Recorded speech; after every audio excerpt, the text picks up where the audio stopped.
जी Kaif 6 chapter 10 हमने start किया हुआ था, स्टैट का चैप्टर 10 स्टैट का चैप्टर। कोई हमारे पास उसमें 5 टॉपिक्स हैं। स्टैट के चैप्टर में हमारे पास 5 टॉपिक्स हैं। एक measure of central tendency, mean median mode cover कर चुके हैं हम, बस उतना ही था। वहाँ से क्वेश्चन मेरा नहीं ख्याल कि MCQ के अलावा कोई चीज़ टेस्ट होगी। दूसरा टॉपिक था रिग्रेशन कोरिलेशन, वो हमने कवर कर लिया। फार्मूलाज भी इसके देख लिए, उसकी कैलकुलेशन भी कर ली। क्या कहला, उसकी कैलकुलेशन हमने कर ली। उसकी कैलकुलेशन कैलकुलेटर पे भी की जा सकती है, नेक्स्ट क्लास में सिखाऊंगा। ठीक हो गया, मैं अपना कैलकुलेटर नहीं लेके आया, नेक्स्ट क्लास में कैलकुलेटर खोल के आपको सिखाऊंगा कैलकुलेटर पे कैसे हो सकती है। लेकिन आपने प्रेजेंट करनी है। अगर रिग्रेशन का क्वेश्चन आ जाए तो कैलकुलेटर 0 y = a + bx बना के दे देना। 4-5 नंबर नहीं देगा आपको, 1 नंबर तो शायद मिल जाएगा। तो कैलकुलेशन शो करनी है। हाँ, उसमें summation x, summation y, summation x square, summation y square, summation x y, ये सारी चीज़ें भी कैलकुलेटर से कैलकुलेट की जा सकती हैं। ठीक हो गया, तो इतना कम काम कर सकते हैं, कैलकुलेटर के अंदर डालें और वहाँ से सारे समीशन की वैल्यूज़ ले लें। जैसे कि कॉलम बना के सारी कैलकुलेशन ही करें, हम सिंपली क्या करें, समीशन सारे कैलकुलेटर से ले लें। उसके बाद फार्मूला लिखें, फार्मूला के अंदर वैल्यूज़ पुट करें और आंसर निकाल लें। हाँ, उस आंसर को चेक कैलकुलेटर से भी किया जा सकता है। कैसे, नेक्स्ट क्लास में वो भी देख लेंगे। ठीक हो गया। सो रिग्रेशन कोरिलेशन हमने देख लिया, रिग्रेशन कोरिलेशन देख लिया। नॉर्मल डिस्ट्रीब्यूशन हमने देख ली, नॉर्मल डिस्ट्रीब्यूशन हमने देख ली। प्रोबेबिलिटी हमने ग्रेटर देन की फाइंड करनी है, लेस देन की फाइंड करनी है, या बिटवीन 2 पॉइंट्स फाइंड करनी है। उसमें हमने देख लिया कि अगर हमने फॉरवर्ड वर्किंग करनी है तो उसके लिए हम कैलकुलेटर से आर फंक्शन, पी फंक्शन या फिर क्यू फंक्शन यूज़ करेंगे। कैलकुलेटर से आर फंक्शन, पी फंक्शन या फिर क्यू फंक्शन यूज़ करेंगे। हाँ, अगर हमने रिवर्स वर्किंग करनी है, मीन उसने z की वैल्यू आपको बता दी, z पॉइंट उसने आपको बता दिया और आपको x फाइंड करना है, तो फिर उसके लिए हम क्या करेंगे, टेबल यूज़ करेंगे। कौन सा टेबल, z टेबल। कैसे यूज़ करना है प्रीवियस क्लास में हमने वो देख लिया। ठीक हो गया, नॉर्मल डिस्ट्रीब्यूशन भी खत्म होगी। आज हम कवर करेंगे हाइपोथेसिस टेस्टिंग। क्या कवर करेंगे, हाइपोथेसिस टेस्टिंग।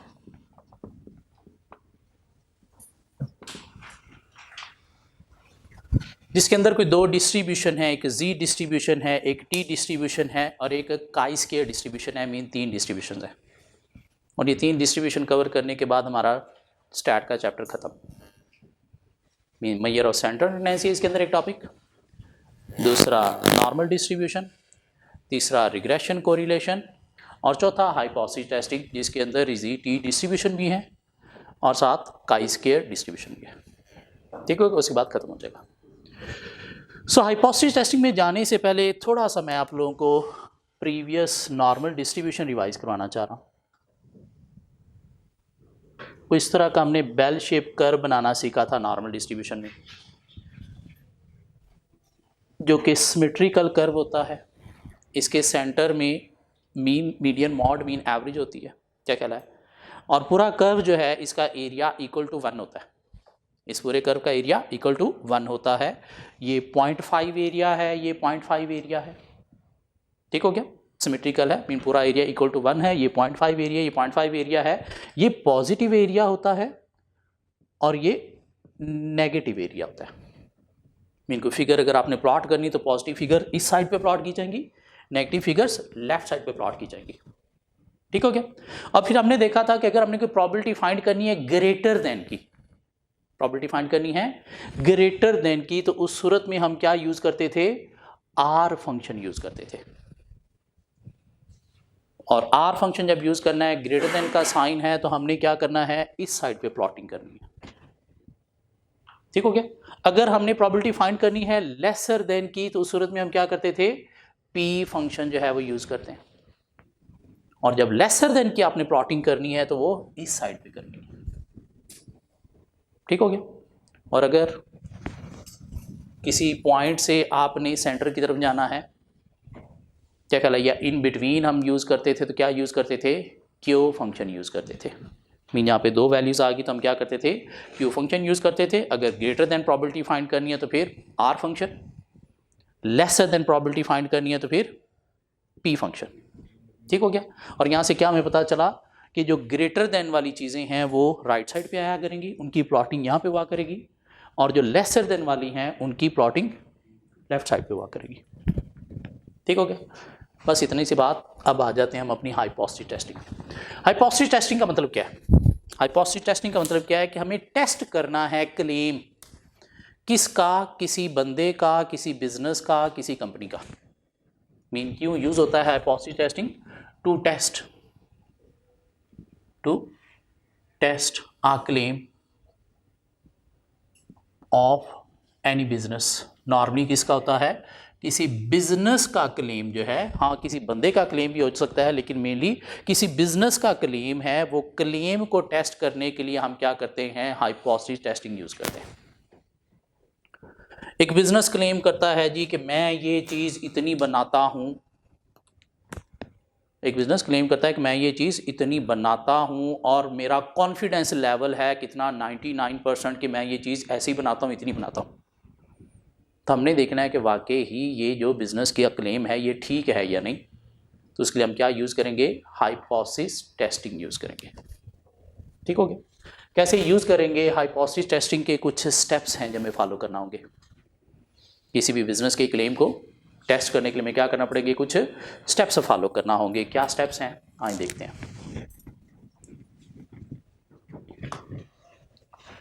नंबर 1 वो कहता है जी कि आपने क्या करना है? डिफाइन करना है null hypothesis.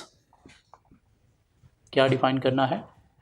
Null hypothesis and alternate hypothesis. Null hypothesis and alternative hypothesis.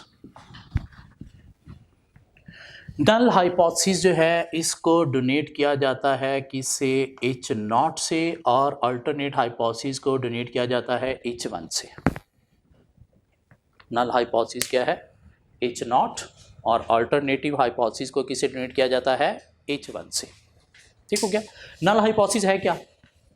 Null hypothesis क्या है? Claim of business. Claim of business, उसे हम क्या कहेंगे? नल हाइपोथेसिस, जिसको हम एक्सेप्टेंस क्लेम ऑफ बिजनेस का नाम भी दे सकते हैं। क्या नाम दे सकते हैं? Acceptance claim of business. और H1 क्या होगा? Rejection claim.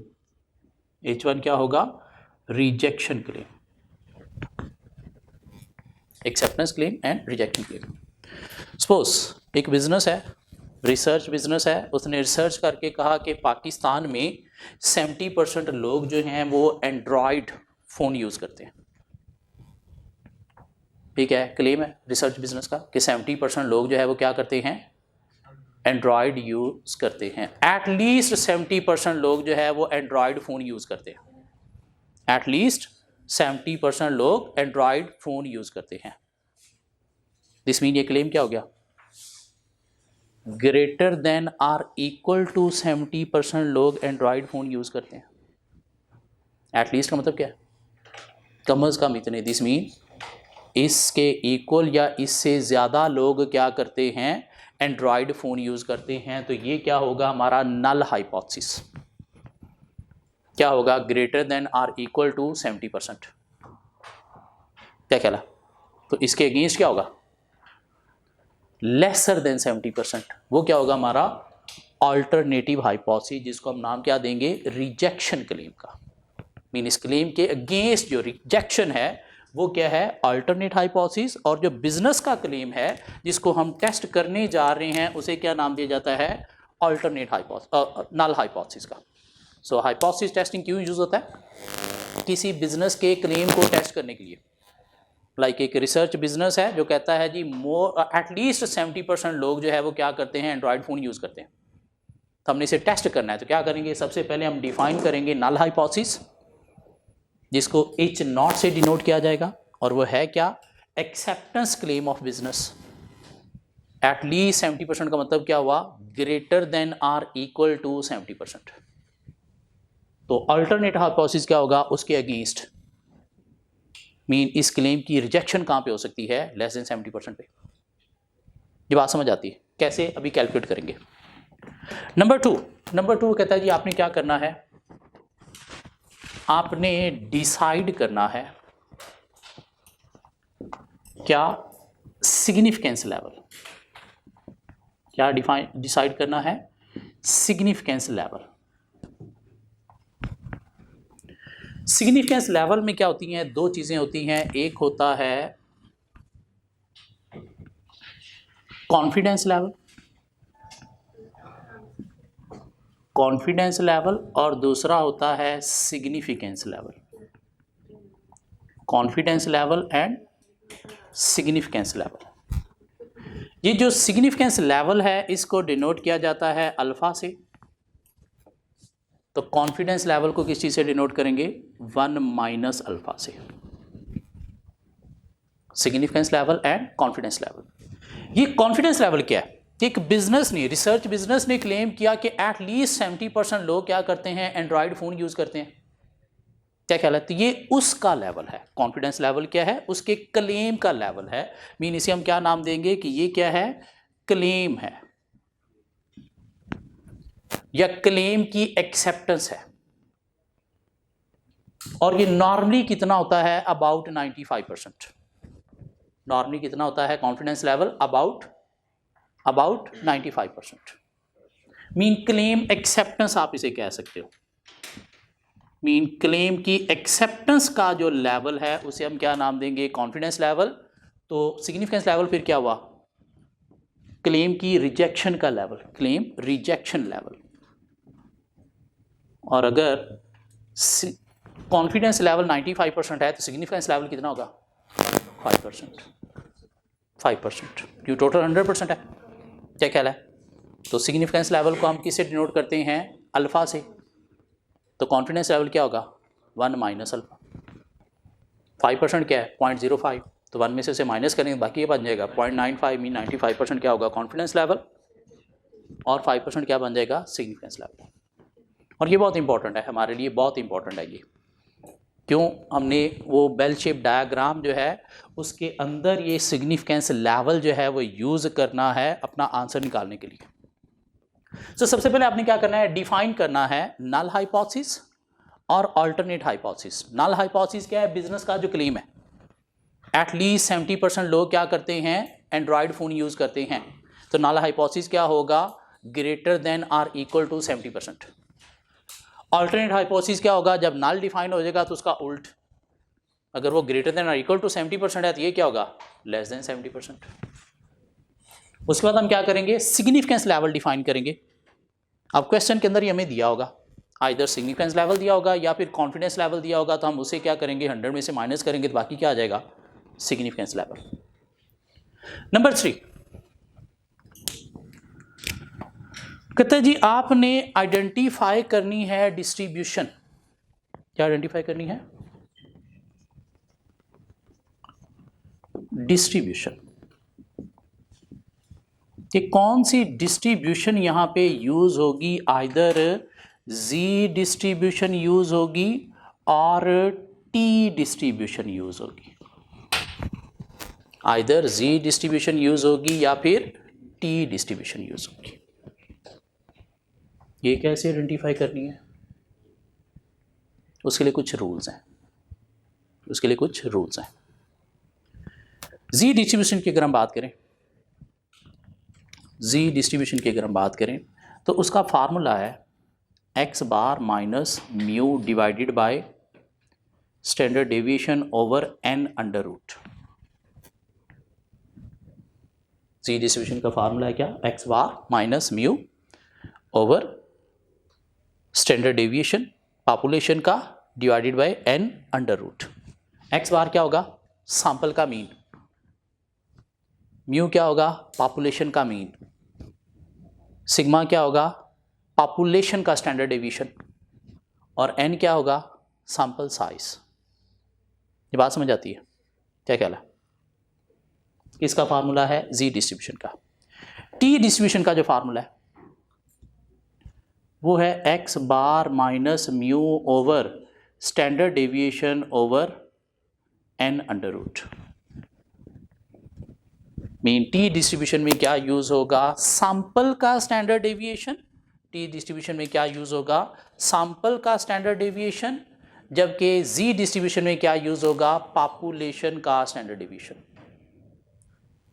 कहाँ पे आपको जी अप्लाई करना है, कहाँ पे टी अप्लाई करना है, कहाँ पे जी अप्लाई करना है, कहाँ पे टी अप्लाई करना है। कहता है अगर तो ये सिग्मा क्वेश्चन में गिवन है, पॉपुलेशन का स्टैंडर्ड डेविएशन गिवन है, तो फिर जी डिस्ट्रीब्यूशन ही आपकी प्रेफरेंस होनी चाहिए। सिग्मा गिवन है तो जी डिस्ट्रीब्यूशन ही आपकी पहली प्रेफरेंस होनी चाहिए। और अगर ये सिग्मा मीन पॉपुलेशन का स्टैंडर्ड डेविएशन गिवन नहीं है, तो फिर क्या करना है, आपने देखना है क्या ये n greater than or equal to 30 है। अगर है तो फिर भी जी डिस्ट्रीब्यूशन।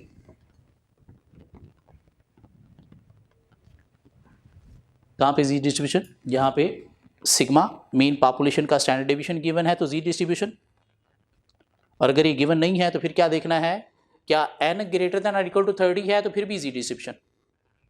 तो टी डिस्ट्रीब्यूशन फिर कहां पे यूज होगी, जहां पे सिग्मा गिवन नहीं है और n लेस देन 30 है। यहां पे सिग्मा गिवन नहीं है और n लेस देन 30 है। ये बात समझ आती है, लिख दो यहां पे। सो सिग्मा गिवन, तो उस सूरत में क्या है, जी क्या कहला, सिग्मा नॉट गिवन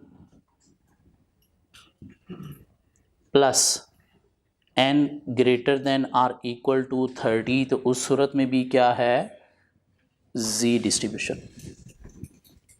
तो टी कहाँ पे, टी कहाँ पे होगा, sigma not given plus n less than 30, तो उस सूरत में क्या होगी, टी डिस्ट्रीब्यूशन। बात समझ आती है। तो अगर सिग्मा गिवन नहीं है, n greater than equal to 30 है, तो फिर यहां पे यूज क्या करेंगे, सिग्मा तो है ही नहीं, तो फिर हम standard deviation of sample mean s use कर लेंगे। ठीक हो गया, तो फिर सिग्मा की जगह पे क्या यूज कर लेंगे, स्टैंडर्ड डेविएशन ऑफ सैंपल, जिसको s से डिनोट किया जाता है, वो यूज कर लेंगे। ये तुम्हें पता है ना, पॉपुलेशन का मीन म्यू से डिनोट किया जाता है, सैंपल का मीन x बार से, पॉपुलेशन का स्टैंडर्ड डेविएशन सिग्मा से, सैंपल का स्टैंडर्ड डेविएशन s से, n सैंपल साइज होता है। क्या ख्याल है, तो हमने क्या बात की दूसरे केस में कि सिग्मा गिवन नहीं है और n greater than equal to 30 है, तो जी डिस्ट्रीब्यूशन यूज होगी। क्या ख्याल है, तो इधर फिर सिग्मा जब गिवन ही नहीं है तो क्या यूज करोगे, फिर s यूज करोगे, मीन क्या यूज करोगे, सैंपल का स्टैंडर्ड डेविएशन यूज करोगे। टी डिस्ट्रीब्यूशन कब यूज होनी है, जब सिग्मा भी नहीं है और n लेस देन 30 है, सिर्फ इस केस में टी डिस्ट्रीब्यूशन यूज होनी है, अदरवाइज जी यूज होनी है। क्या करें, नट शेल करें तो क्या हुआ, जब सिग्मा गिवन नहीं है और n लेस देन 30 है तो उस सूरत में टी डिस्ट्रीब्यूशन यूज होगी, अदरवाइज क्या यूज होगी, जी डिस्ट्रीब्यूशन। सर जब दोनों के फार्मूला सेम है तो पंगा क्या है भाई, दोनों के टेबल डिफरेंट है और हमने वैल्यूज टेबल के अंदर से निकालनी है, तो सिर्फ वो टेबल का डिफरेंस है। फार्मूला तो देखेंगे दोनों के सेम है, यहाँ पे सिग्मा है, यहाँ पे स्टैंडर्ड डेविएशन है। क्या कहला, लेकिन दोनों के टेबल डिफरेंट है। जी डिस्ट्रीब्यूशन का टेबल डिफरेंट है जो हमने प्रीवियस लेक्चर में यूज किया, टी डिस्ट्रीब्यूशन का टेबल डिफरेंट है। सो सबसे पहले हमें क्या करना है जी, डिफाइन करना है null hypothesis, mean claim business का क्या है, कितने lesser than or equal to या greater than or equal to है, और उसके उल्ट जो है वो क्या होगा, हमारा अल्टरनेट हाइपोथेसिस। फिर हमने सिग्निफिकेंस लेवल देखना है कितना है, नॉर्मली 5% होता है। क्या ख्याल है, जिसको अल्फा से डिनोट किया जाता है। कॉन्फिडेंस लेवल हो तो हम सिग्निफिकेंस लेवल निकाल लेंगे, बाकी जो बनेगा 100 में से। और फिर हमने डिस्ट्रीब्यूशन जो है वो आइडेंटिफाई करनी है कि कौन सी डिस्ट्रीब्यूशन हमें यूज़ करनी है, आइदर जी डिस्ट्रीब्यूशन या फिर टी डिस्ट्रीब्यूशन। और डिसीजन हमारा किस पे होगा, सिग्मा गिवन है या नहीं, और एन का साइज कितना है, मीन सैंपल साइज कितना है। हाँ सिग्मा गिवन नहीं है, सैंपल साइज भी लेस देन 30 है, तो टी डिस्ट्रीब्यूशन। अदरवाइज जी डिस्ट्रीब्यूशन। यहाँ तक बात समझ आती है। नंबर 4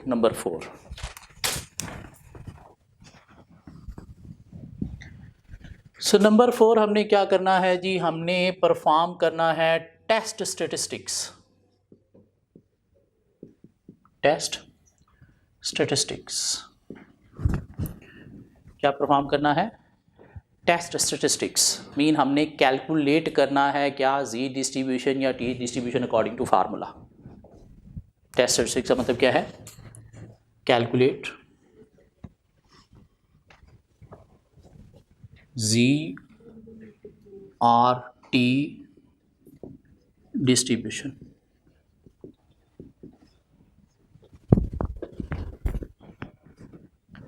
नंबर 5 हमने क्या करना है जी, हमने एनालाइज करना है रिजल्ट्स को, आउटकम्स को। तो क्या करना है आपने? एनालाइज करना है आउटकम। कैसे? बाय कंपेयरिंग कैलकुलेटेड वैल्यू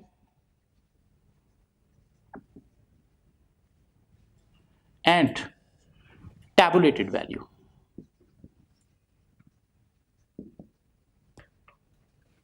इन हमने दो वैल्यूज कैलकुलेट करनी है। कौन कौन सी वैल्यूज? एक कैलकुलेटेड वैल्यू और एक टैबुलेटेड वैल्यू।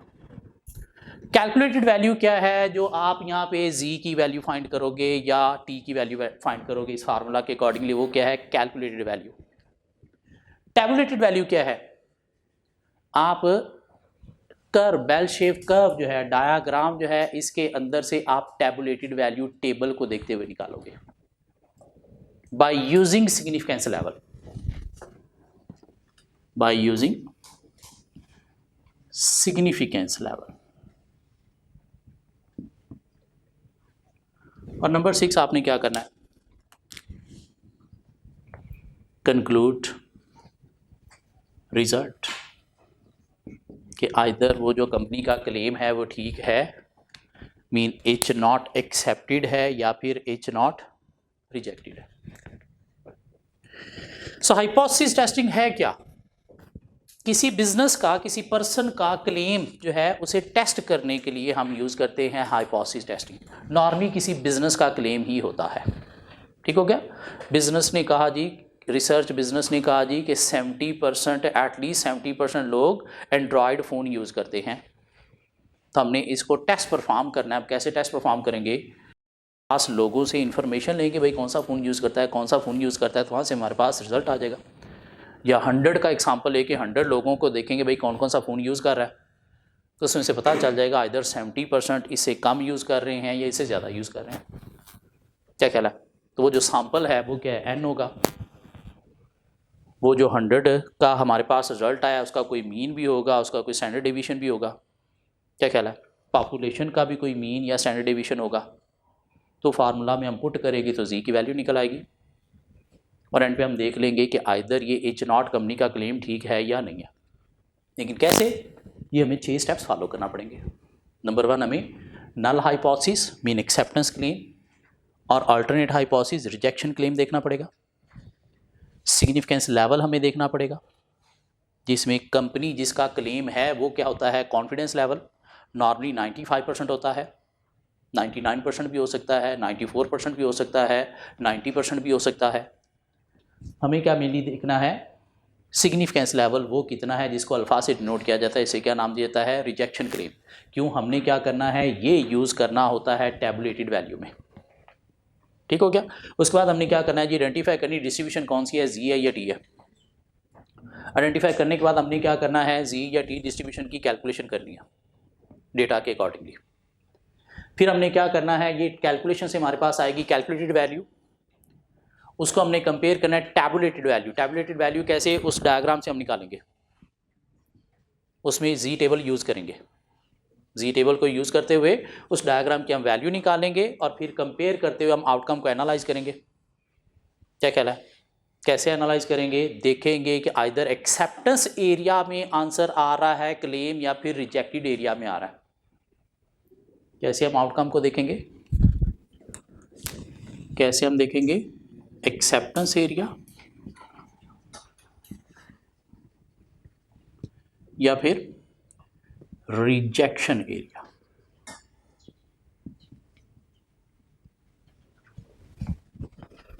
और फिर हम क्या करेंगे, कंक्लूड करेंगे रिजल्ट्स को।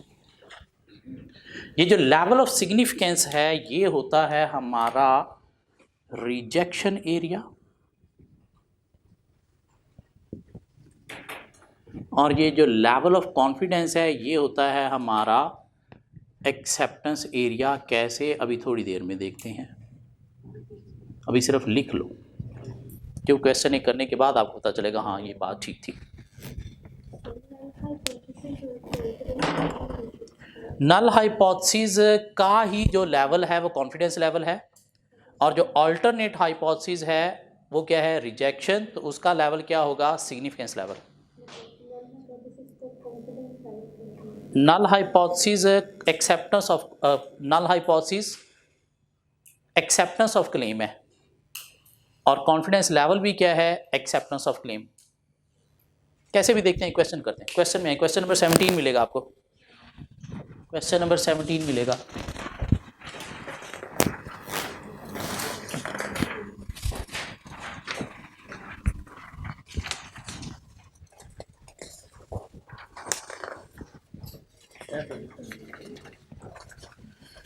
जी क्वेश्चन नंबर 17 देखिएगा प्लीज,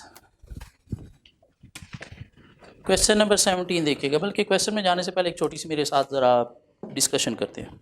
हाँ इधर ज़रा,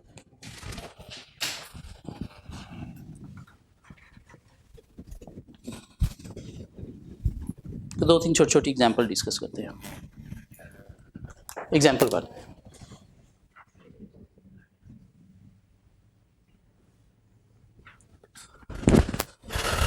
एग्जांपल 1 क्या कहती है,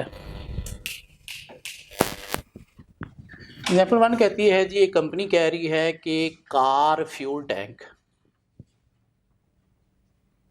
एक दफ़ा कार का अगर फ्यूल टैंक हम भरवा लें,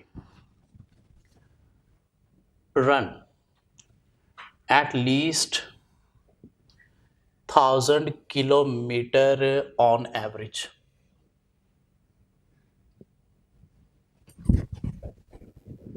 ये कंपनी है, सपोज उसका नाम है होंडा, तो नहीं हम कह सकते, टोयोटा कह लेते हैं। टोयोटा कहती है जी कि हमारी कार का फ्यूल टैंक अगर आप फुल करवा लें तो 1000 किलोमीटर ऑन एवरेज उससे चल जाता है। हाइब्रिड गाड़ी की बात हो रही है, पेट्रोल गाड़ी की बात नहीं हो रही। पेट्रोल गाड़ी तो शायद 400 बड़ी मुश्किल से करती है। तो car fuel tank at least 1000 kilometre on average चलता है। इसके ज़रा नल हाइपोथेसिस और अल्टरनेट हाइपोथेसिस बता दोगे मुझे, नल हाइपोथेसिस और alternate hypothesis. H naught null hypothesis है। क्या कह रही है कंपनी कि on average, on average, average क्या होती है, मीन होता है। क्या कहला है कि ऑन एवरेज फ्यूल टैंक कितना चलता है, at least 1000, at least 1000, this mean greater than or equal to 1000। At least 1000 का मतलब क्या है, greater than or equal to 1000। तो हम क्या कहेंगे, म्यू इज इक्वल टू, या mu greater than or equal to 1000 kilometre, mu greater than or equal to 1000 kilometre. तो अल्टरनेट हाइपोथेसिस क्या होगा, mu less than 1000 kilometre, mu less than 1000। क्या कहना। अब अगर सपोज कंपनी का कॉन्फिडेंस लेवल 95% है और सिग्निफिकेंस लेवल कितना होगा, 5%। सो नीचे 2 एग्जांपल्स और भी मैं डिस्कस करूंगा, सब में सिग्निफिकेंस लेवल हमने जो है वो कह दिया जी कितना है, 5% है। ठीक हो गया। अब अगर हमने इसकी प्लॉटिंग करनी है किसके ऊपर, बेल शेप डायग्राम के ऊपर। क्यों, सी टेबल यूज़ करना अगर हमने हो तो उसके लिए जी टेबल का, जी डिस्ट्रीब्यूशन का डायग्राम यूज़ करेंगे, जिसे बेल शेप डायग्राम का नाम दिया जाता है। सपोज ये है वो बेल शेप डायग्राम,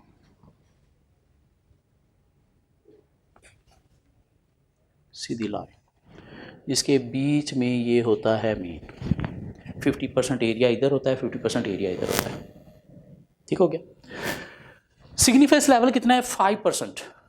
आपका अल्टरनेट हाइपोथेसिस, सिग्निफिकेंस लेवल किसका है? नल हाइपोथेसिस का है या अल्टरनेट हाइपोथेसिस का है? अल्टरनेट हाइपोथेसिस का। तो अल्टरनेट हाइपोथेसिस को आपने देखना है लेस देन है या ग्रेटर देन है। लेस देन है या ग्रेटर देन है? लेस देन है तो पी फंक्शन यूज होता है या आर फंक्शन यूज होता है? पी फंक्शन यूज होता है, और पी फंक्शन इस साइड पे होता है। क्या ख्याल है? तो आपने क्या करना है, इसकी प्लॉटिंग करनी है यहाँ पे। और ये क्या है? ये है 5% सिग्निफिकेंस लेवल। तो पीछे यहाँ पे कितना बच गया?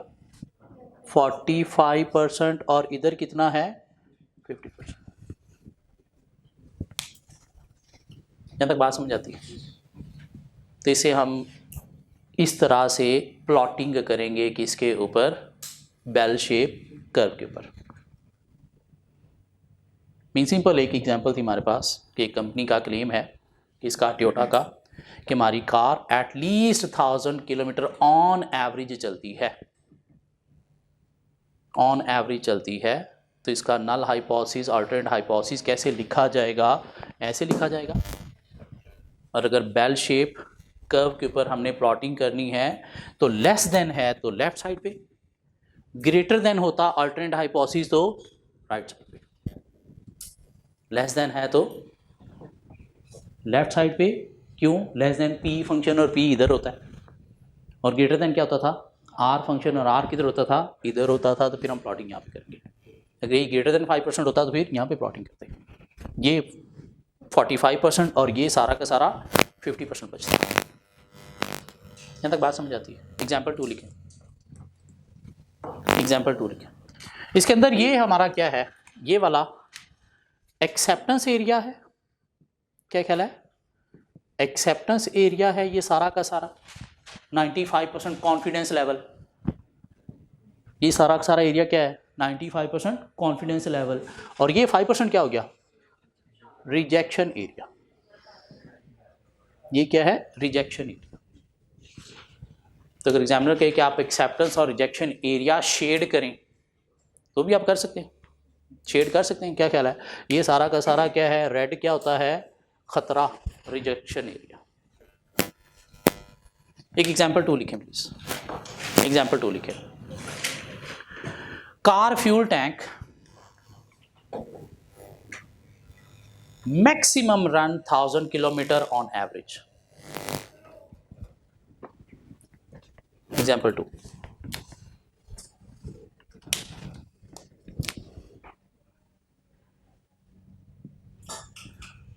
Car fuel tank maximum run 1000 kilometre on average. Null hypothesis, alternate hypothesis और एरिया शेड करके देंगे मुझे जरा।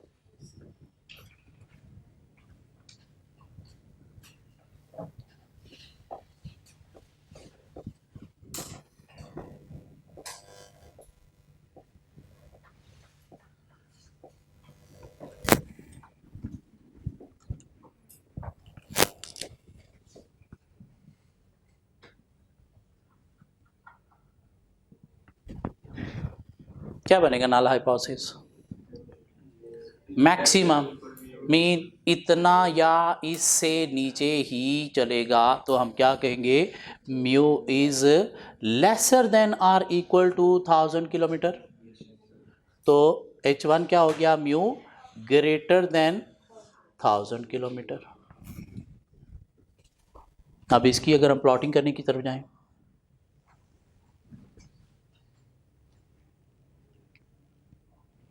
तो ये हमारे पास मीन आ गया सेंटर में, ग्रेटर देन है H0 कि H1 को देखेंगे ग्रेटर देन है रिजेक्शन एरिया। क्यों? सिग्निफिकेंस लेवल हमने देखना है कितना 5% है, तो कहाँ पे आएगी? यहाँ पे। क्या ख्याल है? और ये हमारा क्या है? 5% रिजेक्शन एरिया। क्या ख्याल है? और ये 45% और 50% ये सारा हमारा क्या है? Acceptance area.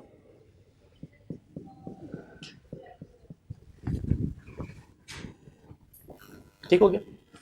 एग्जाम्पल 3 लिखें please. Example 3, car fuel tank run exactly 1000 kilometer on average.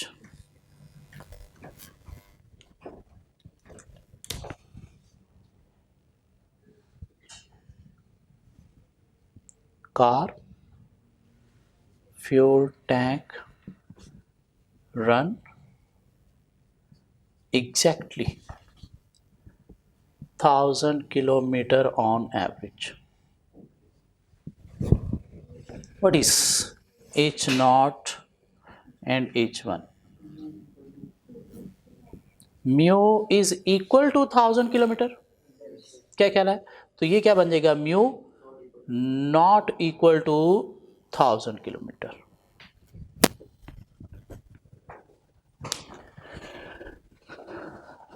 अब देखिएगा, नॉट इक्वल टू 1000 किलोमीटर का मतलब क्या है? लेस देन 1000 भी हो सकता है, ग्रेटर देन 1000 भी हो सकता है। मीन इसके अंदर क्या आ गई, दो ऑप्शन आ गई। मीन इसका मतलब क्या है कि लेस देन 1000 भी हो सकता है और ग्रेटर देन 1000 भी हो सकता है। मीन दो अल्टरनेट हमारे पास हाइपोथेसिस में क्या आ गई, दो ऑप्शंस आ गई। जब दो ऑप्शंस आ जाएं तो इसे नाम दिया जाता है टू टेल डिस्ट्रीब्यूशन का। कौन सी? To tell. ये सारी ऊपर वाली दोनों क्या थी, वन टेल। ये भी क्या थी, वन टेल। ये क्या आ गई, टू टेल। टू टेल का मतलब क्या है कि इसके ऊपर दो अब जी पॉइंट बनेंगे, इसके ऊपर दो जी पॉइंट बनेंगे। कैसे, देखिएगा जरा।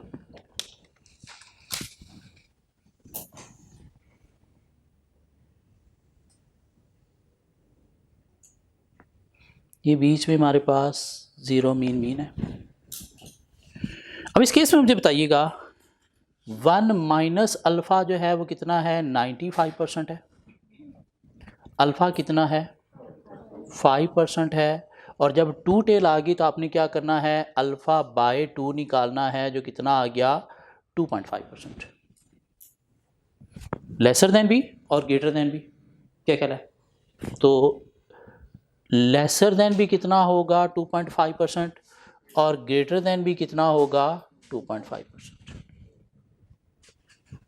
लेसर देन भी कितना होगा, 2.5%, और ग्रेटर देन भी कितना होगा, 2.5%। कहाँ पे? जहाँ पे आपका नल हाइपोथेसिस इक्वल टू है और अल्टरनेट नॉट इक्वल टू है। दिस मीन ये क्या है, टू टेल है। दूसरे में प्लॉटिंग हमारी जो है वो दो जी पॉइंट आएंगे, लेफ्ट साइड पे भी और राइट साइड पे भी। लेकिन सिग्निफिकेंस लेवल को हमें क्या करना पड़ेगा, डिवाइड बाय 2 करके देखना पड़ेगा कितना लेफ्ट साइड पे है और उतना ही राइट साइड पे होगा। क्या कहला है? दिस मीन ये भी हमारा रिजेक्शन एरिया है। क्या ख्याल है? ये भी हमारा रिजेक्शन एरिया है और ये सारा हमारा क्या है, एक्सेप्टेंस एरिया। ये कितना है, 47.5%, 47.5%। क्या ख्याल है? यहां तक बात समझ आती है? जी टेबल आपके पास है, मुझे पता चला जी टेबल आपके पास है, मुझे पता चला जी टेबल आपके पास है। नहीं है तो मोबाइल में होगा कहीं पे, देखें ज़रा, निकालें। मुझे चाहिए जी टेबल, मुझे चाहिए आपके पास। ये है।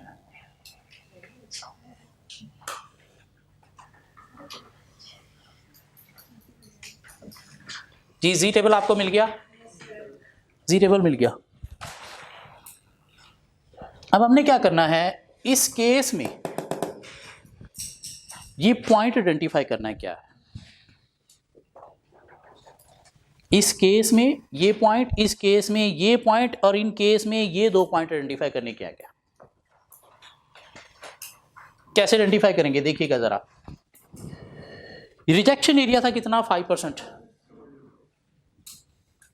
ये कितना एरिया है एक्सेप्टेंस वाला इस हाफ के अंदर, 45%। 45% को मैं 0.45 कह सकता हूँ, क्या कहला है? इस टेबल के अंदर काफ़ी सारी वैल्यूज़ हैं, उसमें से जाके सिर्फ 0.45 आपने आइडेंटिफाई करना कहाँ पे है?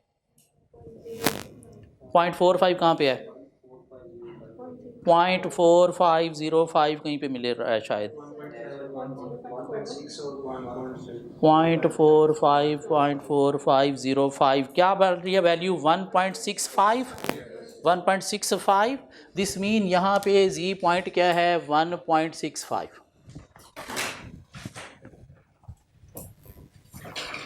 जी पॉइंट क्या है?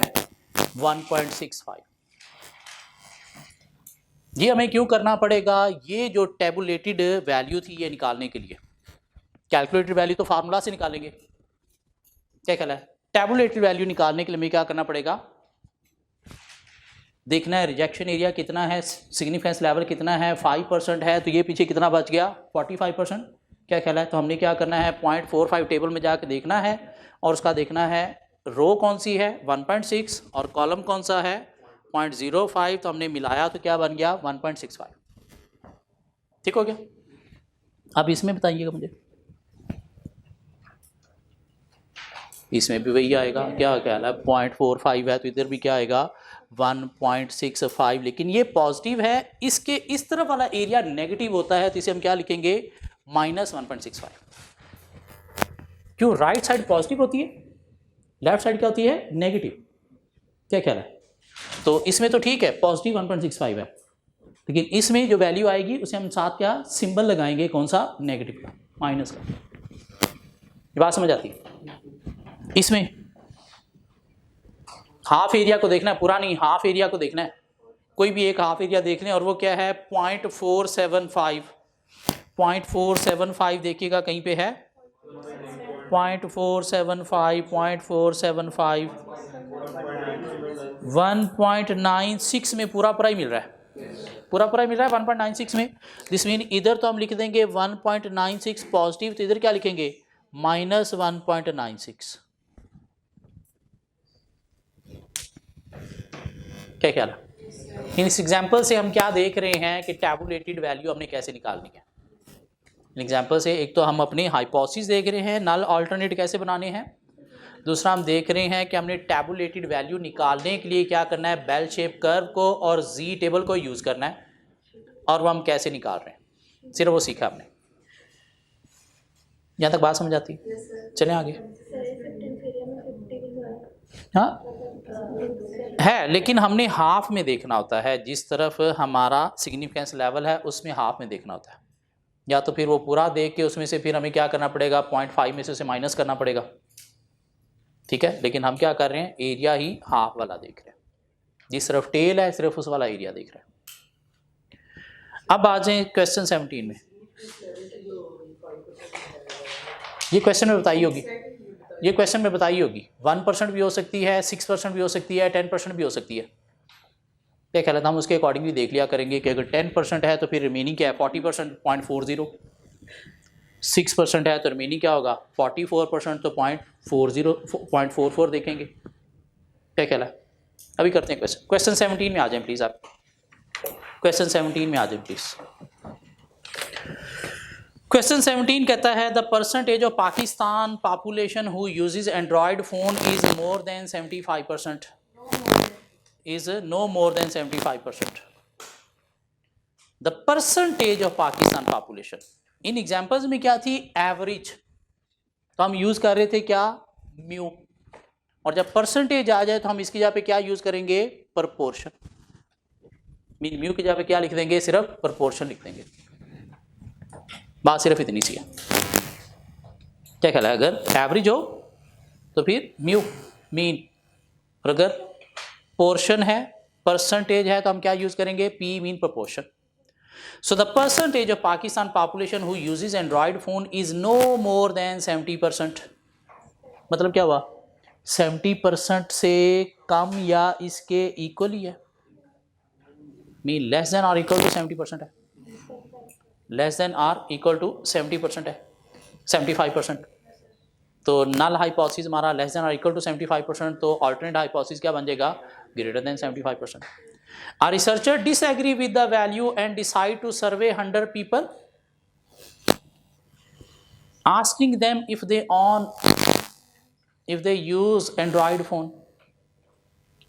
State the null and alternate hypotheses. Also shade the area of rejection and area of acceptance taking significance level of 6%. तो यही काम करना है आपने, क्या हो गया, null hypothesis alternate hypothesis define करना है और उसके बाद आपको एक्सेप्टेंस और रिजेक्शन का एरिया जो है वो प्लॉट आउट करना है। गुड लक एवरीबॉडी, ट्राई करेंगे ज़रा।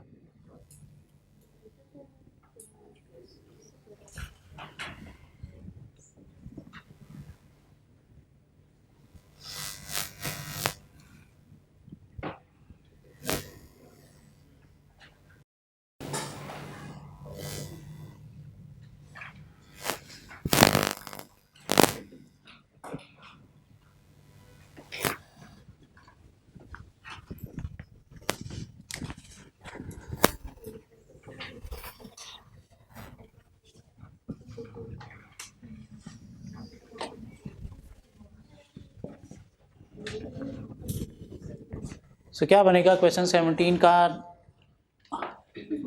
नल हाइपोथेसिस क्या बनेगा? Proportion no more than 75%, this mean less than or equal to 75% है 75%। तो अल्टरनेट हाइपोथेसिस क्या बन जाएगा? Proportion greater than 75%। क्या ख्याल है? उसके बाद क्या करना है? एरिया शेड करना है एक्सेप्टेंस का और रिजेक्शन का।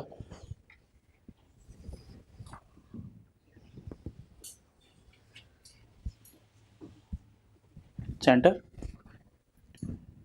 ग्रेटर देन, क्या ख्याल है? दिस मीन राइट साइड पे आएगा, लेकिन हमें देखना पड़ेगा कि 1 माइनस अल्फ़ा जो है वो है 94% और अल्फ़ा आपका कितना है 6%। तो यहाँ पे आएगा, क्या ख्याल है? ये क्या है 6% है और ये क्या है 50% ये और 44% ये। तो ये सारा आपका क्या है एक्सेप्टेंस एरिया और ये क्या है रिजेक्शन एरिया। किसी एक को प्लॉट कर दो, क्या ख्याल है? सपोज हम ये कह देते हैं जी ये हमारा क्या है रिजेक्शन एरिया। उसने टैबुलेटेड वैल्यू तो नहीं आपसे निकलवाई ना? तो नहीं निकालनी, बस ठीक है, जितना पूछा उतना काम करो। हाँ, क्वेश्चन 18 का भी आंसर दे दें ऐसे मुझे। क्वेश्चन 18 का भी आंसर दे दें प्लीज़।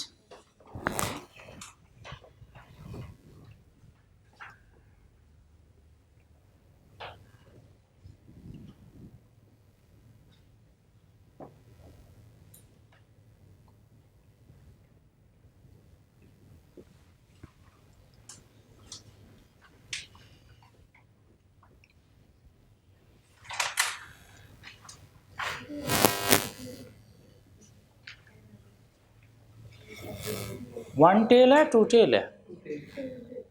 वन टेल है टू टेल है? Nestle Limited manufactures cereal box with an average weight of 500 grams. With an average weight of 500 gram. At least, at most, ऐसी कोई बात उसने नहीं की। Average weight of 500 grams. क्या ख्याल है? An engineer believes that average weight to be different. Mean 500 ग्राम नहीं है, मीन इससे कम या ज़्यादा है। क्या ख्याल है? तो अल्टरनेट क्या हो गया? Not equal to. इससे भी पता चल गया कि पहला इक्वल टू है और अल्टरनेट नॉट इक्वल टू है। हाँ, उसने भी ये नहीं कहा कि इससे ज़्यादा है, नहीं इससे कम है, नहीं, उसने कहा इतना नहीं है। And decide to calculate the average weight of 50 cereal boxes. State the null and alternate hypothesis. Also shade the area of rejection and area of acceptance taking significance level of 10%. So question 18, null hypothesis है हमारा क्या, mu equal to कितना 500 grams, क्या ख्याल है। तो H1 क्या हो गया हमारा, mu not equal to 500 grams. हाँ एवरेज, उसने एवरेज की बात की है, प्रोपोर्शन की बात नहीं की, परसेंटेज की बात नहीं की, इसलिए हम पी नहीं म्यू यूज़ कर रहे हैं। ठीक हो गया। उसके बाद हमने डिफाइन कर लिया जी कि ये टू टेल है, क्योंकि नॉट इक्वल टू आ गया। तो 1 माइनस अल्फ़ा जो है हमारा वो कितना है 90%, अल्फ़ा हमारा जो है वो है 10%, सो अल्फ़ा बाय 2 कितना होगा 5%। सो ये हमारा बना जी बेल शेप कर्व, इसके अंदर ये है मीन और यहाँ पे है हमारे पास 5% एरिया ये, और यहाँ पे हमारे पास 5% एरिया ये, और ये क्या है एरिया ऑफ रिजेक्शन, और ये भी क्या है एरिया ऑफ रिजेक्शन, और ये क्या है एरिया ऑफ एक्सेप्टेंस। इसको शेड कर दो, इसको शेड कर दो, क्या ख्याल है, इजी पीजी। क्वेश्चन 19, क्वेश्चन 19 उससे कर दें प्लीज।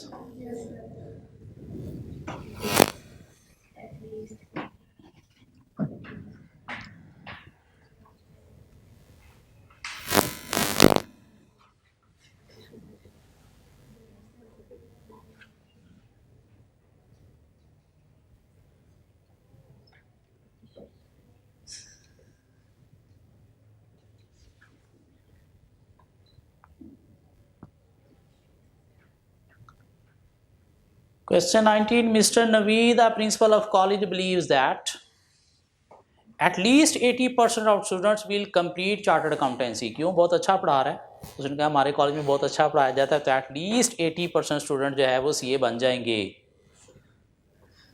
एटलीस्ट 80% स्टूडेंट सीए बन जाएंगे। क्या कह रहा है, मतलब क्या हुआ, greater than or equal to 80% null hypothesis. हाँ, a student disagree with this value and decide to conduct a test। तो बाकी स्टूडेंट था कोई, उसने कहा क्या बात कर रहे हैं सर आप, मेरी तो ऐसी हालत नहीं है कि मैं 80% में आ सकूं। So state the null and alternate hypotheses, also shade the area of rejection and area of acceptance taking significance level of 5। क्या कह रहा है, तो ग्रेटर देन और इक्वल टू हमारा नल हाइपोथेसिस है, लेस देन हमारा अल्टरनेट हाइपोथेसिस है, तो शायद ये इस तरह से बन जाएगा। हाँ इस तरह से बन जाएगा, इधर आ जाएगा प्रोपोर्शन, प्रोपोर्शन यूज़ करेंगे, प्रोपोर्शन यूज़ करेंगे या मीन यूज़ करेंगे, प्रोपोर्शन यूज़ करेंगे, और प्रोपोर्शन जो है वो हमारा H0 बन जाएगा P greater than or equal to 80%। क्या ख्याल है, और ये लेस देन 80%, और उसके बाद ये इस तरह से प्लॉटिंग कर देंगे। इजी, गेम ऑन करो, चलिए आप गेम ऑन करते हैं। क्वेश्चन 20, क्वेश्चन 20 देखिएगा ज़रा, अब हमारे वो स्टेप्स की बातें आ गई। सो ये हो गई कहानी ख़त्म।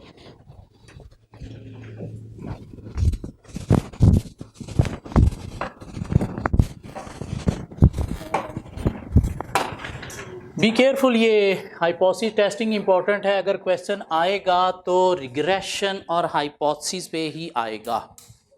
और हमारे मॉडल पेपर के अंदर हाइपोथेसिस टेस्टिंग का क्वेश्चन है, एमसीक्यूज भी है, एक एमसीक्यू भी है रिग्रेशन के ऊपर, एक क्वेश्चन भी है। करेंगे करेंगे करेंगे करेंगे करेंगे, सीख रहे हैं इसलिए तो सीख रहे हैं, इसलिए इतना टाइम लगा रहे हैं, 5 लेक्चर हमने इस चैप्टर पे लगा रहे हैं। क्यों लगा रहे हैं, कोई वजह है तो लगा रहे हैं। 5 से 10 नंबर पेपर में आएंगे यहाँ पे, बल्कि आज तो आई कैप ने जो है वो एक सिलेबस गाइडेंस क्लैरिटी दी है, उसके अंदर चैप्टर 10 में कुछ छोटे छोटे मसले थे तो उसके ऊपर उसने क्लैरिटी दे दी है। कुछ फार्मूलाज रिग्रेशन के बुक में कुछ और यूज़ हुए हैं, हम कुछ और यूज़ कर रहे थे, तो उसने कहा कोई भी फार्मूला यूज़ कर सकते हो। ठीक हो गया। काई स्क्वायर मॉडल पेपर में एक क्वेश्चन है, सिलेबस के अंदर कहीं पे नहीं लिखा हुआ था काई स्क्वायर भी है, तो उसने क्लैरिटी दे दी कि काई स्क्वायर है, सिलेबस में टेस्ट होगा। ठीक हो गया। कल पढ़ेंगे काई स्क्वायर क्या हो गया, कुछ भी नहीं है, कुछ भी नहीं है, इससे ज़्यादा इजी है ये। आज समझ आ गया तो काई स्क्वायर कुछ भी नहीं जी। क्वेश्चन नंबर 20 देखिएगा please. Engro limited believe their machine is set to fill urea boxes with a mean weight of 500 grams of urea per box. So Engro limited की बिलीव है कि उनके बॉक्स जो है वो with the mean weight of average weight of 500 gram of urea पर box fill करती है उसकी machine. The standard deviation is known to be 25 grams. A random sample of 100 filled boxes is taken and the mean weight of urea per box is 504 ग्राम। तो आपने एक 100 का boxes का sample लिया और चेक किया कि मशीन जो है वो 504 ग्राम जो है वो पर बॉक्स फिल कर रही है। क्या ख्याल है? मीन 500 से ज़्यादा कर रही है, 500 से ज़्यादा कर रही है। हाँ, is there any reason to believe that machine overfilling the box with 95% level of confidence, mean 5% level of significance. Mainly यहाँ पे होना क्या चाहिए था, लेवल ऑफ सिग्निफिकेंस होना चाहिए था ना। क्यों? आप तो बात कर रहे हो किसकी, नल की नहीं, अल्टरनेट की बात कर रहे हो। Is there any reason to believe that machine overfilling the box, ये लास्ट लाइन किसकी है, नल हाइपोथेसिस की है, अल्टरनेट हाइपोथेसिस की है, अल्टरनेट की। और अल्टरनेट उसने बता दिया ओवर फिलिंग मीन ग्रेटर, तो फिर नल हाइपोथेसिस आपका क्या होना चाहिए, less than or equal to. क्या कह रहा है? तो फिर नल हाइपोथेसिस आपका क्या होना चाहिए, less than or equal to. So हमारे पास उसने क्वेश्चन के अंदर सारी वैल्यूज भी दे दी हैं, क्वेश्चन के अंदर उसने सारी वैल्यूज भी दे दी हैं। अब हमें इन स्टेप्स को फॉलो करना पड़ेगा, क्यों उसने हमसे ये रिजल्ट्स मांग लिया है। तो पहले हमें क्या करना पड़ेगा, नल अल्टरनेट हाइपोथेसिस डिफाइन करना पड़ेंगे, जब भी हम करना सीख चुके हैं। क्या ख्याल है? H not is equal to what, mu less than or equal to कितना, 500 ग्राम्स, और H1 mu greater then 500 grams. ठीक हो गया, ये बात है। नंबर 2, सिग्निफिकेंस लेवल क्वेश्चन के अंदर गिवन है। सिग्निफिकेंस लेवल क्वेश्चन के अंदर गिवन है। सर कितना गिवन है, 5% है। साथ कुछ और वैल्यूज भी गिवन है। क्या ख्याल है? साथ कुछ और वैल्यूज भी गिवन है। म्यू हमें गिवन है कितना, 500। एक्स बार हमें गिवन है कितना, 504। स्टैंडर्ड डेविएशन में गिवन है कितना, कम ऑन 25। एन हमें गिवन है कितना, 100। और सिग्निफिकेंस लेवल हमारे पास जो है वो अल्फा है कितना, कितना 5%। क्या ख्याल है? उसके बाद हमें क्या करना चाहिए, जी डिस्ट्रीब्यूशन है कि टी डिस्ट्रीब्यूशन है, कौन सी डिस्ट्रीब्यूशन है सर, जी डिस्ट्रीब्यूशन है। क्यों? सिग्मा गिवन है पॉपुलेशन का। क्या ख्याल है? तो क्या करो, जी कैलकुलेट कर लो। Z is equal to X bar minus mu divided by sigma over N under root. क्या ख्याल है? सो एक्स बार हमारे पास है कितना, 504 minus 500 divided by 25 over 100 under root. तो प्लीज़ मुझे जी की वैल्यू दे देंगे, 1.6। Positive negative, positive 1.6। अब टैबुलेटेड वैल्यू भी वेरीफाई कर लो कितनी है।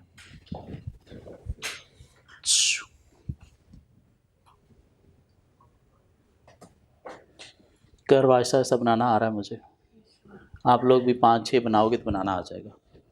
पहले 1-2 टेढ़े मेढ़े बनेंगे, क्योंकि हम खुद लोग टेढ़े मेढ़े होते हैं, टाइम लगने के साथ सीधे हो जाते हैं। Greater than equal lesser than, greater than किस साइड पे, right side left side, right side, कितना 5%। तो रिमेनिंग क्या बचा 45%। 45% अभी थोड़ी देर पहले हमने टेबल से वैल्यू देखी थी, मेरा नहीं ख्याल दोबारा देखने की जरूरत है, कितनी थी 1.65, और ये वैल्यूज आपको रटा लग जाएंगी, क्यों 5%, 5%, 5% ही होगा, 2.5% होगा तो 1.96 होगा, 5% होगा तो 1.6564 भी वैसे एक्सेप्टेबल है। ठीक हो गया। अब आपने क्या करना है, ये आपकी जी की वैल्यू आ गई है 1.65, ये आपका रिजेक्शन एरिया है, ये आपका एक्सेप्टेंस एरिया है। अब आपने देखना है ये 1.6 कहाँ पे फॉल कर रहा है, ये 1.6 कहाँ पे फॉल कर रहा है, 1.6 यहाँ पे फॉल कर रहा है, यहाँ पे कर रहा है, कहाँ पे कर रहा है, यहाँ पे कर रहा है। ये पॉजिटिव वैल्यू है ना, वो भी पॉजिटिव है, इस तरफ नेगेटिव वैल्यूज होती हैं, इस तरफ पॉजिटिव वैल्यूज होती हैं। तो आइदर 1.65 के बाद फॉल कर रहा है या पहले फॉल कर रहा है, पहले फॉल कर रहा है, यहाँ पे फॉल कर रहा है 1.6। एक्सेप्टेंस एरिया में या रिजेक्शन एरिया में, एक्सेप्टेंस एरिया में, एक्सेप्टेंस एरिया में, एक्सेप्टेंस एरिया में फॉल कर रहा है 1.6, तो हम क्या कहेंगे H0 इज एक्सेप्टेड।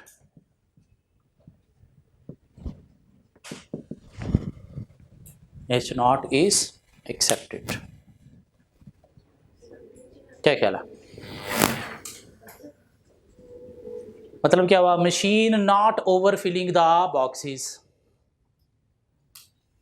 अगर H1 एक्सेप्ट होता है यहाँ पे तो हम कहते हैं कि yes machine overfilling the boxes. H0 accept हुआ है तो हम क्या कहेंगे, machine not overfilling the boxes, therefore machine not overfilling. Sir equal का लेंगे, ये क्वेश्चन आपको बता रहा है जो अल्टरनेट हाइपोथेसिस था उसका एक तो आंसर भी ग्रेटर आया, और दूसरा उसने जो आपसे रिक्वायर किया वो भी क्या किया है कि आपने क्या बिलीव रीज़न के साथ आपने बताना है कि क्या वाकई ओवर फिलिंग कर रही है, नहीं कर रही, अंडर की बात नहीं हुई। क्या कह रहा है, उससे इंडिकेशन मिली कि हाँ अल्टरनेट जो है वो क्या है, ग्रेटर है, तो वो फिर क्या हुआ, less than or equal to, और वैसे भी उसने बात की थी कि with the mean weight of, average weight of 500 grams, mean less than or equal to. ठीक हो गया, चलिए आगे। हाइपोथेसिस टेस्टिंग आपको आ गई है। क्वेश्चन 21 आप मुझे सॉल्व करके देने लगे हैं, पता चला आपको, क्वेश्चन 21 आप मुझे सॉल्व करके देने लगे हैं।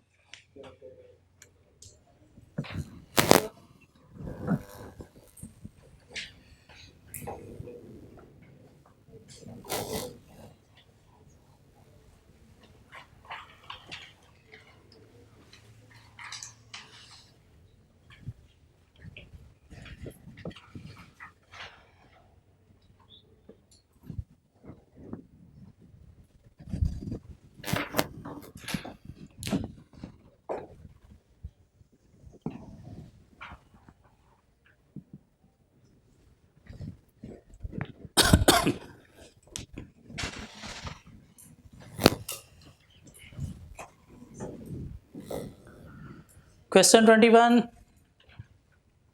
Anhar Limited has a machine that dispenses 80 milliliter of milk in a bottle.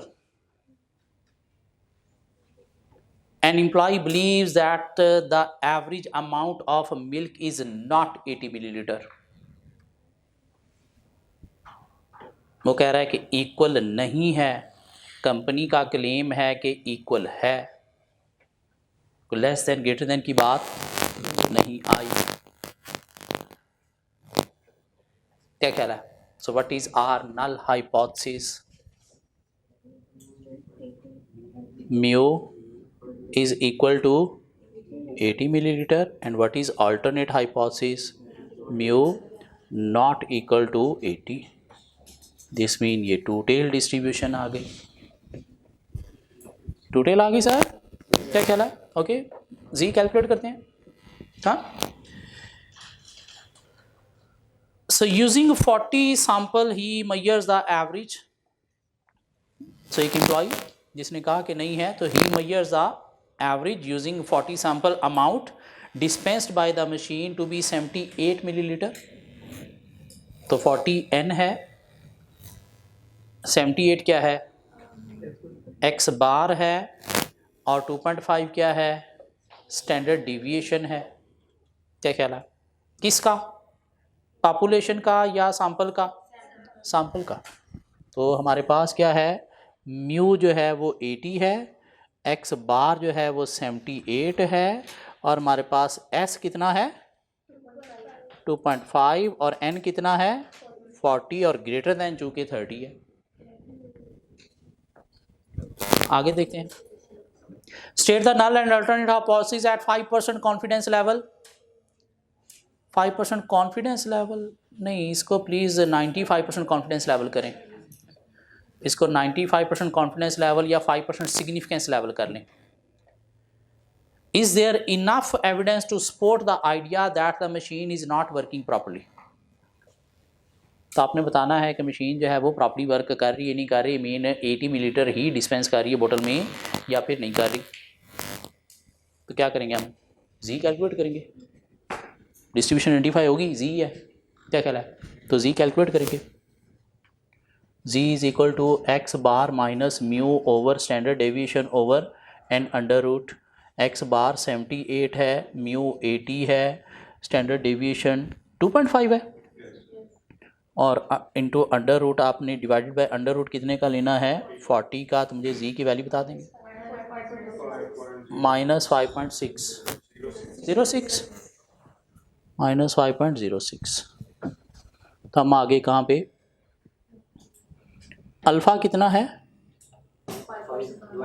5%, तो 2 टेल है, सो अल्फ़ा बाय 2.5%।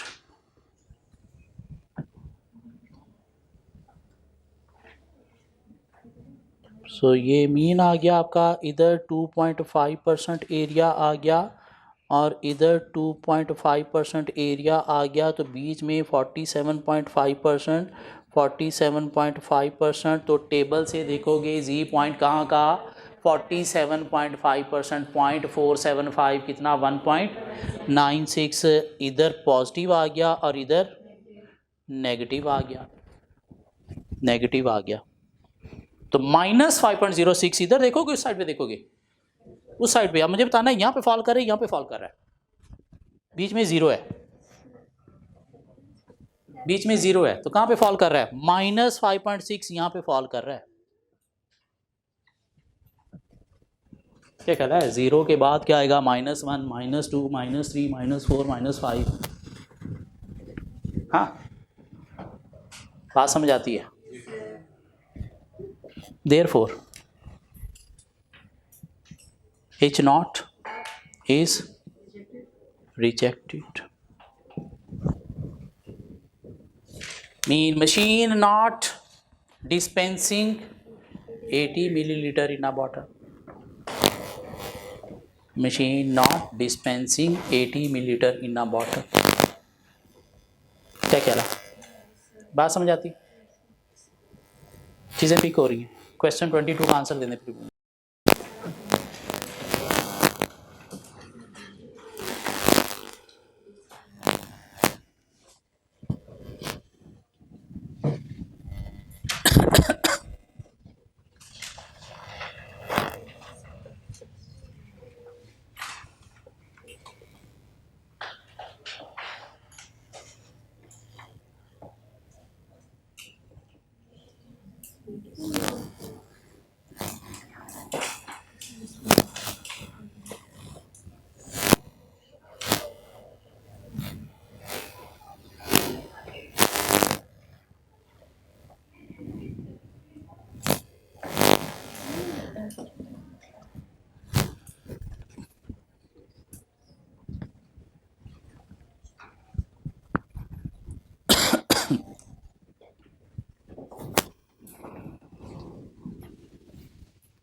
जी, अभी तक हमने जो क्वेश्चन किए थे ये थी सिंगल पॉपुलेशन।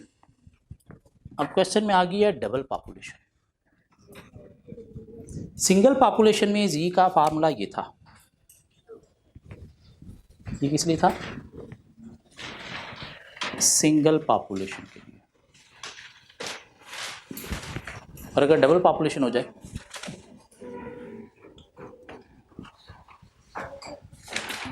तो जी का फार्मूला चेंज हो जाएगा, is equal to X bar 1 minus X bar 2 mean of पहला सैंपल माइनस मीन ऑफ दूसरा sample minus mu 1 minus mu 2। बात वही है, एक्स बार माइनस म्यू, ठीक हो गया। लेकिन हमने क्या कर लिया, एक्स बार की जगह पे डिफरेंस ले लिया एक्स बार का, और म्यू की जगह पे डिफरेंस ले लिया म्यू का, divided by whole under root of standard deviation 1 divided by n1 plus standard deviation 2 divided by n2 whole under root of standard deviation 1 divided by n1 plus standard deviation 2 divided by n2। लेकिन यहाँ पे standard deviation नहीं आएगा, क्यों? यहाँ पे आपने standard deviation use किया था और उस पर रूट नहीं था। यहाँ पे जब अंडर रूट लगा है तो ये क्या बन जाएगा, वेरिएंस बन जाएगा। और स्टैंडर्ड डेविएशन अगर आपके पास होंगे तो उसका स्केयर लेके वेरिएंस निकल आएगा। क्या कह रहा, बात समझ आती है? अब आगे क्वेश्चन देखते हैं क्या है।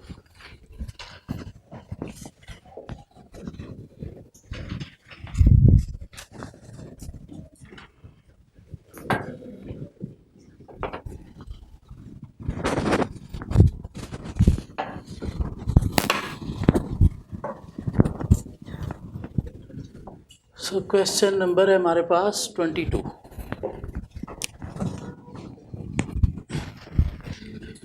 जी Fauji fertilizer claim that the average yield of wheat of category A exceed the average yield of category B by at least 12% bushels per acre।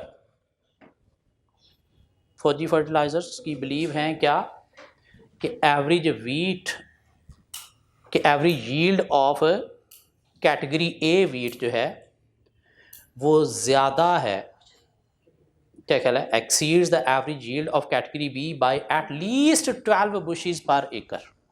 Eight least greater than or equal to, क्या ख्याल है? इसका मतलब क्या हुआ कि mu 1 minus mu 2 greater than or equal है कितना, 12 के। क्या ख्याल है? Difference between category A and category B, क्या ख्याल है? Difference between category A mean 1 and category B mean 2, इनका डिफरेंस जो है वो greater than or equal to कितना है, 12 के। तो H1 क्या बनेगा, mu 1 minus mu 2 less than 12।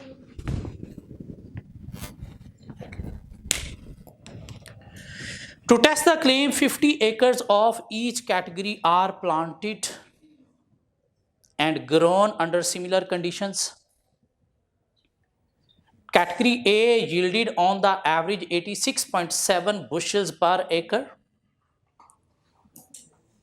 with the standard deviation of 6.28 bushels per acre, while category B yielded on the average of 77.8 bushels per acre with a standard deviation of 5.61 bushels per acre.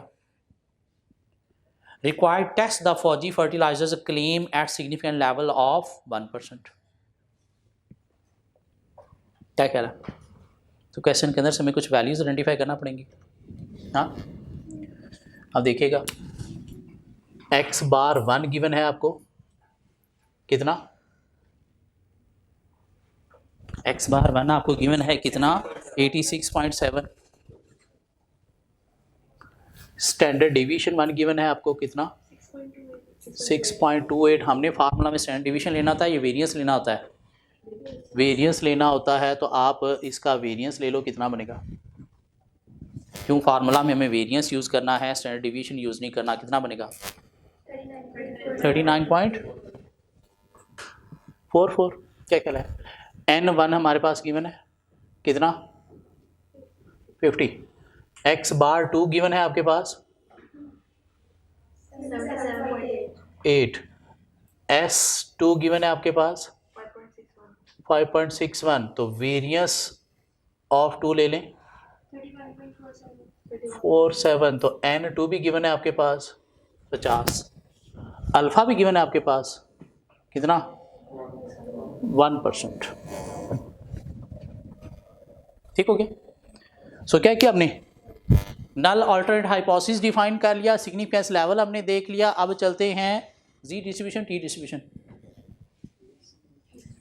Ji distribution क्यों, n जो है वो क्या है greater then 30, क्या ख्याल है। तो Z distribution z is equal to x bar 1 minus x bar 2 minus μ1 minus μ2 divided by whole under root of s1 divided by n1 plus s variance 2 divided by n2। तो x bar 1 हमारे पास है कितना 86.7 minus 77.8 और हमारे पास mu का difference already question में given है कितना था 12, म्यू तो है ही नहीं तो उनका डिफरेंस है हमारे पास 12 divided by 39.4 divided by 50 plus 31.47 divided by 50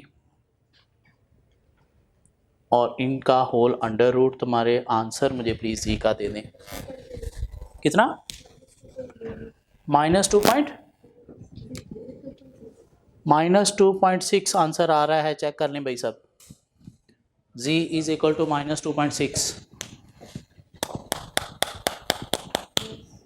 क्या कहला है। तब चलें टेबुलेटेड वैल्यू में।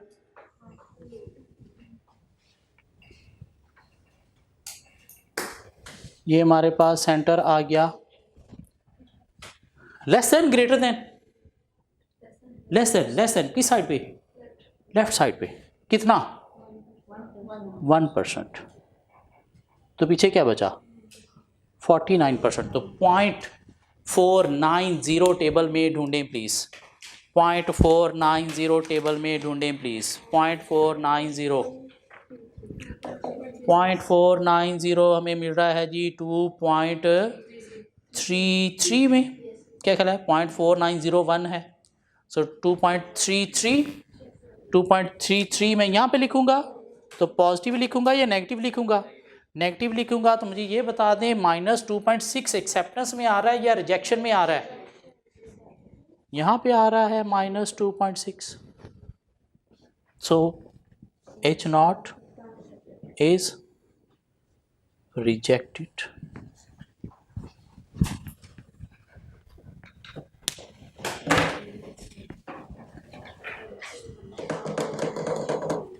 तो मसले में साहिल इसमें कुछ चीज़ समझ आई हो। हाँ अब स्टेप्स में आओ ज़रा। पहले हमें क्या करना है, नल हाइपोथेसिस अल्टरनेट हाइपोथेसिस जो है वो डिफाइन करना है। नल हाइपोथेसिस क्या है एक्सेप्टेंस क्लेम और अल्टरनेट हाइपोथेसिस क्या है रिजेक्शन क्लेम। अब समझ आ रही है। सिग्निफिकेंस लेवल हमने आइडेंटिफाई करना है। कॉन्फिडेंस लेवल क्या होता है क्लेम एक्सेप्टेंस 95% 1 माइनस अल्फा। और सिग्निफिकेंस लेवल क्या होता है क्लेम रिजेक्शन। और कॉन्फिडेंस लेवल हमारा एक्सेप्टेंस एरिया होता है और सिग्निफिकेंस लेवल वाला एरिया हमारा क्या होता है रिजेक्शन एरिया। डिस्ट्रीब्यूशन आइडेंटिफाई करनी है और जी कैलकुलेट करना है। उसके बाद क्या करना है एनालाइज करना है आउटकम को bye comparing calculated value with tabulated value. क्या कहला। तो उसके बाद रिजल्ट कंक्लूड कर दें कि H0 एक्सेप्टेड है या फिर रिजेक्टेड है। क्या कहला। इन क्वेश्चंस को प्लीज़ एक दफ़ा जाके और करना है। होपफुली नेक्स्ट क्लास में कुछ नई चीज़ों के साथ मिलेंगे।